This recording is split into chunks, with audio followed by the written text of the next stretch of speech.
You better enjoy tomorrow because it's going to be the last decent day we see for a while. Every day in our 7-day forecast beyond tomorrow includes snow and a lot of cold. We'll track all of it coming up.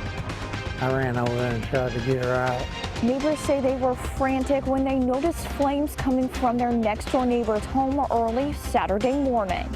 The Republican presidential candidates face off one more time before Tuesday's primary. We'll have the latest from tonight's debate.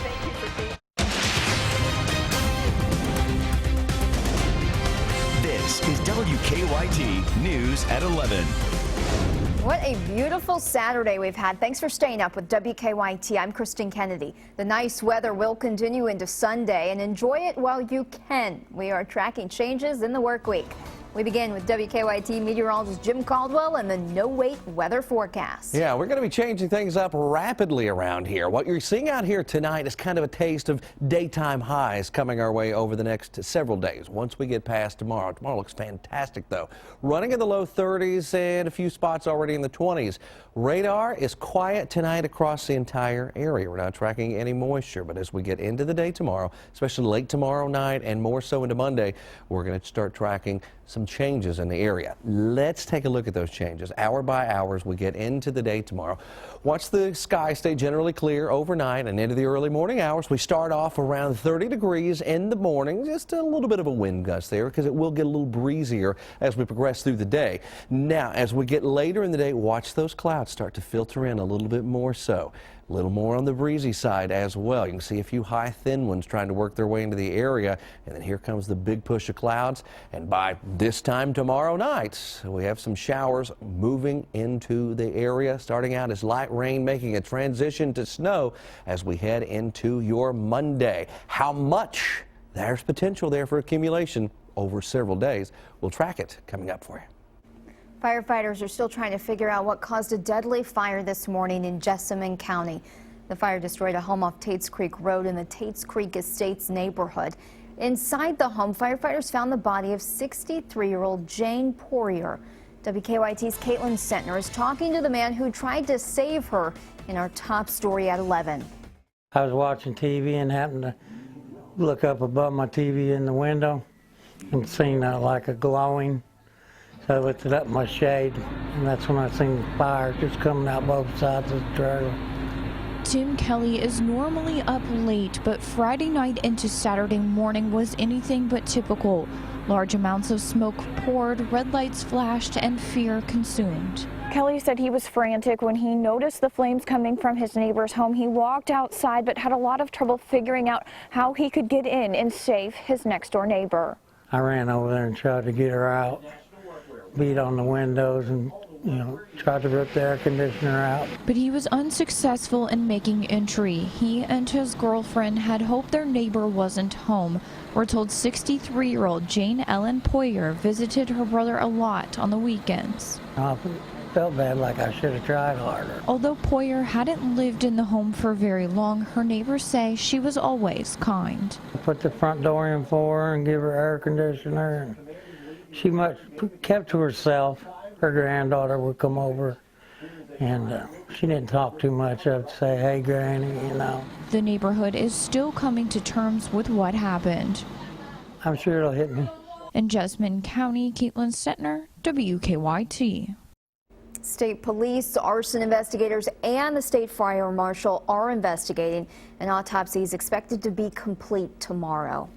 6 years have passed since the murder of a retired Scott County school bus driver. Glenda Jones died in a home invasion in February 2010. Today, her family and friends got together like they have every year since to remember her. The group talked about how Jones made a difference in their lives.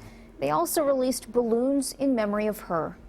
We had let off mainly red balloons because red was one of Mom's favorite color.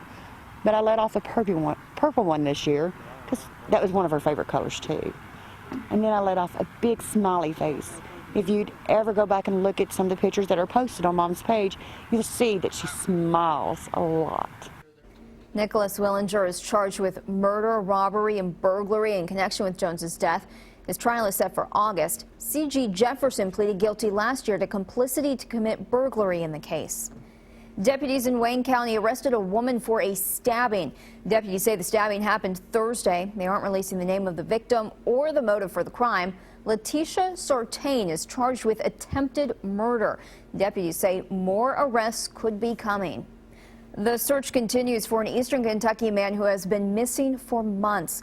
Scotty Fannin was last seen December 10th in the Milo community in Martin County. Today, a search and rescue crew from Western Kentucky came in to help search for Fannin. I spent the last week getting to know the area online the best you can. We take tools like Google Earth, old coal mine maps, historical maps. We look at old home places, wells. Search members are giving the family the tools they need to continue the search. They will return to help look again if needed. Georgetown police are looking for a missing teenager. They say family last saw 17-year-old Carly Weldy Thursday evening around 5:15. They think she may be in the Colony area. What a big bounce-back win for the Cats. Kentucky was riding a 2-game losing streak heading into today's matchup against Florida. The Cats quickly ended that streak. Lee K. Howard joins us now with a look at the highlights. Yeah, the Wildcats were eager to get back on the court this afternoon, getting back in that win column. They had a tough couple of practices headed into today's matchup with Florida, and Kentucky wasted no time in this one, led by a terrific first half performance by Jamal Murray. He had 11 of Kentucky's first 18 points. Tyler Ulis also came out hot, just beating the shot clock here from deep. Kentucky led by as many as 24 in the first half. Final seconds of the half, Murray gets a good look from the corner. 20 points in the first half for Jamal Murray. He was only getting started. Kentucky had the 50-31 lead at the break. Wildcats would open the second half on an 8-0 run. Murray, he started 6 for 6 from long range. Even gets the friendly bounce from downtown. That's when you know you've got it. 58-32 Wildcats. And UK continues to push the pace. Ulis the lead on the lob. Ulis had a double-double with points and assists, but Jamal Murray, story of the day there, finishes with 35 to lead Kentucky to the 80-61 win. And of course, we will have much more coming up a little bit later on Game Time. Tonight was the last GOP debate before New Hampshire's primary. Donald Trump returned to the stage after skipping the last one in Iowa. Trump and all the candidates made their case to voters ahead of Tuesday's primary. Danielle Nottingham reports from New Hampshire. The ABC News debate kicked off with a bit of confusion. Dr. Ben Carson and Donald Trump apparently didn't realize they had been called to the stage. Former Florida Governor Jeb Bush. While other candidates passed them by. Trump eventually took center stage in a debate that led to several confrontations. What Donald Trump did was use eminent domain to try to take the property of an elderly woman on the Strip in Atlantic City. How tough is it to take property from an elderly woman? Let me talk. Quiet. Trump holds a strong lead in the New Hampshire polls, but Marco Rubio recently surged to the #2 spot. That made the first-term senator the target of attacks about his leadership experience. I like Marco Rubio, and he's a smart person and a good guy, but he simply does not have the experience to be president of the United States. I think the experience is not just what you did, but how it worked out. This is the 8th Republican debate, and it could make or break the campaigns of some candidates trailing in the polls. It gives us a very good example of certain types of Washington ethics. Carson criticized Senator Ted Cruz over his win in Iowa. On caucus day, Cruz's team spread reports that Carson was stepping away from the campaign. When this transpired, I apologized to him then, and I do so now. Political pundits will determine who won the debate, but voters here will decide who wins the primary when they head to the polls on Tuesday.